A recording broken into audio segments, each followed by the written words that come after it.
Yu-Gi-Oh! Master Duel was finally infected by Maliss through the Selection Pack Struggle in Wonderland. Released on July 4th, hello to America's Independence Day. It marked a very dark beginning for Master Duel. When the Fiendsmith was released, it had cards semi-limited and not all in one pack. But Maliss has arrived with 0 restrictions, no limitations, and absolutely no quarantine protocols. The pack even comes with March Hare and Molly's is in the mirror. Even our dear homie and resident meta junkie couldn't ignore Maliss's absurd power in Master Duel. He pointed out that Molly's is operating at an unprecedented power level, far beyond what was seen in the OCG or TCG scene. After dropping around 20,000 gems into building his Molly's deck, he got exactly what he paid for: a recursive cycle of mere matches and endless Anti-Maliss counterplays. Our dear homie then shared his heartfelt feelings. He needs to play other decks just to enjoy the current Maliss infected Master Duel. And that brings us to the heart of this video. Now, let's dive into the strategies and tactics we can use to fight back against the Maliss menace. Memento had several tactical options against the Maliss. There is Fire Prison, with a 4-material Sapolusa, supported by Antidote Nurse, or setups from Window with Griffin to Diabels with Dark Samorg, and my favorite go-to Anti-Maliss strategy is what I like to call rank 2, 5, 6. The rank 2 is number 29, 5 is number 67, and 6 is Wave High King Caesar. Caesar is the easiest to summon with Fiendsmith, Dice Smasher is the most effective, and Mannequin Cat offers the most versatility. Memento is totally capable to pull off these tactics and mixing and matching on the fly. And that's not all. Memento has Cranium Burst to cover those summons, especially when combined creation is backed by Antidote Nurse. Check out my other Memento strategy videos to learn how to deploy the options mentioned earlier. In this video, I'll be sharing my experiences, along with my thoughts on some Anti-Maliss tech cards in a Memento deck. First of which is the card that everyone and their grandma used against Maliss. For Memento strategists running Diabels, we don't just rely on hard drawing or top-decking Lancia. Memento is very capable of link summoning Artifact Dogda to set any artifact monster directly from the deck. Then, we can destroy that said artifact or Artifact Dogda using Diabels during opponent's turn. Here's a brief demonstration of how Artifact Dogda works into the Memento strategy and how Diabels can be summoned.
Hopefully, this demonstration shows that we do not need to hard draw Artifact Lancia in order to play it.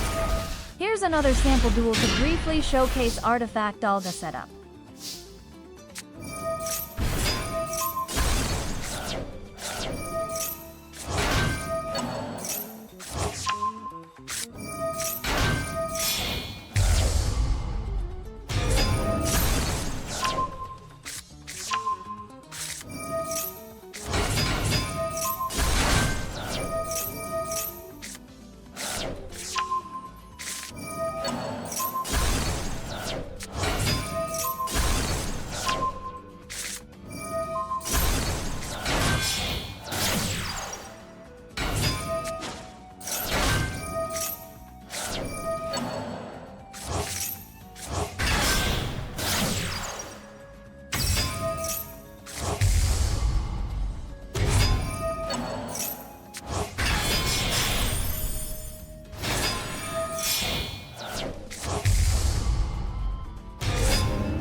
For those who prefer simpler things in life, we have Artifact Sanctum to help us special summon any artifact monster directly from the deck. A gentle reminder, Ash Blossom and Dominus Impulse can respond to and negate Artifact Sanctum, so play carefully and bait them out when possible. Here are a couple more sample duels on the use of artifact cards for Memento strategy.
let us shift our focus back to Artifact Lancia, and why it is so good against pure Maliss decks.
As observed, Artifact Lancia is effective against cards that banish to negate. One funny aspect of the current Maliss format is that almost everyone has to run maximum copies of Called by the Grave, Crossout Designator, and Artifact Lancia, all in a desperate attempt to counter each other. Even activating a second Lancia isn't always enough. While it can technically prevent the negation of the first, if our opponent has a second Called by the Grave or a Crossout Designator, we have to eat the L. So in a situation where one is holding 3 copies of Lancia, and the other is holding 2 Called by the Grave with 1 Crossout Designator, it becomes this weird, almost comical situation where whoever play their card first loses. While Artifact Lancia is effective against Maliss, be cautious. Once it resolves, its banish lock affects both players, so make sure to account for any of our own cards that banish themselves during the opponent's turn as part of their effects. One thing about Lancia is it can't help us with Dimension Shifter,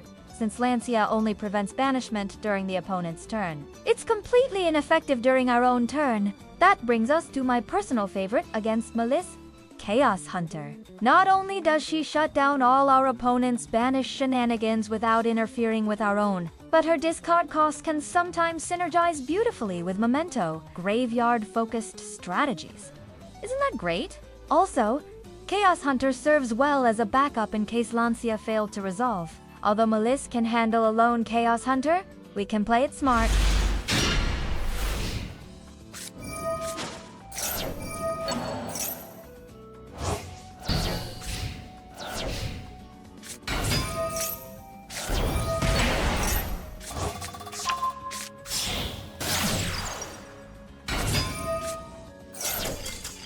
And the best part? Memento is highly capable to consistently summon Chaos Hunter onto the field. Baphomet King can mill Chaos Hunter directly from the deck to the graveyard. In Fiendsmith variants, Aerial Eater can do the same. Let me show you what I mean. Here's some sample duels on why Memento need not hard draw into Chaos Hunter.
That's not all.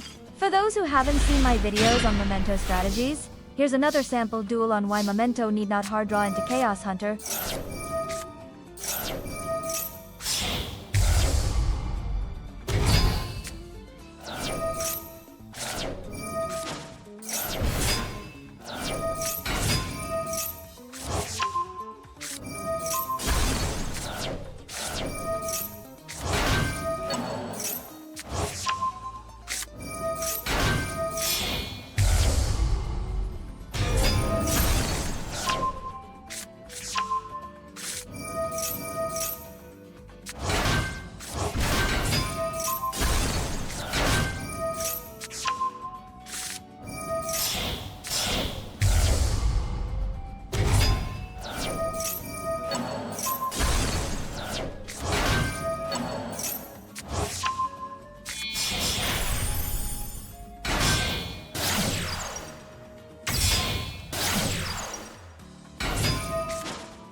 A couple more for reference.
Although Chaos Hunter is easily summoned by Memento strategists, she is just as easily disabled or removed, especially when she is all alone by herself.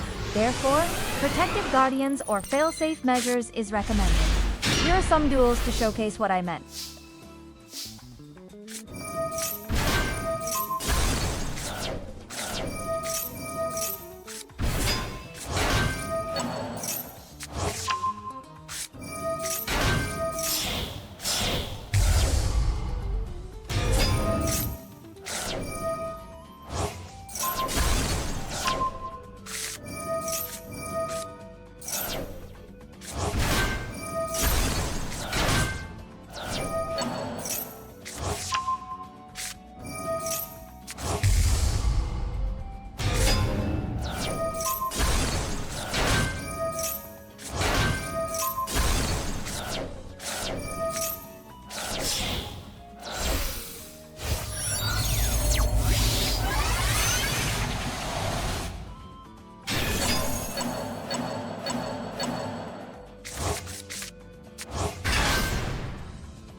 As much as I love Chaos Hunter, Maliss going first can easily counter her. If I summon Chaos Hunter too early, before Maliss uses their normal summon for a special summon, they can counterplay with Nightmare Cerberus. Too late, and Apollousa can negate her summon entirely. Moreover, Chaos Hunter's special summon effect text is a when keyword, so there are situations where she cannot be special summoned from the hand. Even when she can be, the Maliss board is no longer favorable for her summon. When Maliss is going first, I often find that the best way to get value out of Chaos Hunter is to use her to force your opponent into committing expensive resources to remove her. As a matter of fact, aside from Lancia, it usually takes a combination of hand traps to effectively stop a competent Maliss player going first. This brings us to my next favorite hand trap against Maliss. Nibiru, the Primal Being. The only good nib on Maliss players going first is just before they summon out Apollousa, the goddess's bow. This usually means they've already linked summoned Red Ransom and had Maliss in underground in hand. Not to mention other one-card starters or extenders they have in their hand. In short, it's complicated. Here's a sample duel on nib supporting Memento strategy against the menace that is Maliss.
So, as observed, a single Nibiru usually does not stop Maliss unless they have a bad hand. But some cards are especially good with Nibiru, such as no material on their Red Ransom just before they can link summon the goddess's bow. This will force them to commit more resources for a more satisfying nib. Another option is to use infinite impermanence on their Apollousa, allowing us to drop Nibiru whenever. If we get to set up our field first, there are some cards that make the rock even more fun. One of them is Forbidden Droplet. Just drop the rock, then droplet the same rock. Another one is Spellbound to brick the opponent's board for a bigger whammy. Want an even bigger whammy? Chain all three together for that extra? Oh my god. And for Memento strategists, one can even consider the other primal being. After all, Combined Creation is level 11, so Thea is not exactly a brick in hand even if we go first. Speaking of hand traps, Effect Vela is ideal against Molly's normal summons. Ghost Mourner and Moonlit Chill can help negate White Binder's special summon effect. Better yet is Ash Blossom on White Binder Banish effect, trapping White Binder in the banished zone. Ghost Ogre and Snow Rabbit can help slow down Maliss link climbing, while Ghost Bell and Haunted Mansion can negate Maliss in underground activation effect, and help ensure cards in graveyard stay in graveyard. For those with extra deck space to spare, there is always Ghost Reaper and Winter Cherries to remove key extra deck queens before they can even be summoned. Don't forget to double down on Ghost Reaper tactics with Metaltronus as backup. Memento strategists with sufficient extra deck space can opt to run Super Polymorph. My favorite play is fusing all the Maliss level 3 pawns into Predaplant Tri-Headed Dragon, which can then negate their extra deck summons. If going second, we can take advantage of Maliss graveyard setup with Soul Release. for the necessary materials to super polymorph with. Because Maliss queens and pawns can only special summon themselves from banishment only once per turn, special summoning the 3 Maliss queens prematurely from the banished zone can greatly reduce Maliss nasty interactions during our turn, especially when we have the cards to remove them. And by the same token, cards like DD Crow and the Bestials can banish Maliss monsters from the graveyard after they've already used their self-summon effect, disrupting Maliss graveyard setup. They can also snipe other annoying graveyard targets while they're at it. Not forgetting Bestial and Fiendsmith equals rank 6 plays. Because while graveyard disruption is nice, even better is turning them into pressure. Speaking of maintaining pressure, the Nemesis can help recover our banished monsters. Furthermore, Memento offers sufficient variety of monster types and attributes to support the summoning of the arch-nemesis monsters. And of course, banished Mementotlins can be recovered by Akihiran or Thunder Dragon fusion, and for the same reason of featuring multiple monster types. There can be only one is a natural for the Memento, which happens to hit Cybers-only Maliss decks really hard. Since Traps cards are integral to Maliss strategy, don't forget to include the good old Duster or Heavy Storm. Combo them with Red Reboot for a good cleanup, and feel free to throw in a couple of counter traps for additional surprise elements. Other continuous trap like Royal Decree can be considered if there is no other traps in the Memento deck. Imperial Iron Wall is effective against Maliss, but do note that Maliss can out it in pretty much the same way as it out Chaos Hunter. There are, of course, other powerful floodgates, but they are just as effective against Memento as they are against Maliss. These double-edged swords can harm us if we're not attentive to the current game state, but so long one understood what one is doing and knows how to play with and around them, feel free to field them. Then, we'll need cards that help us search for or draw into the cards we need. Phantasma Triple Tactics and the Mulcharmies are all solid choices. Speaking of Mulcharmies, I have to stress, not releasing Mulcharmy Meowls in the same pack as Maliss feels like an intentional evil of capitalism. Anyway, cards related to cats seem to ironically work well against Maliss, an amusing nod to Alice in Wonderland, perhaps. And of course, we can't forget one of the most powerful bug in the entire game, Maxi.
That's all for now. See you in the next video.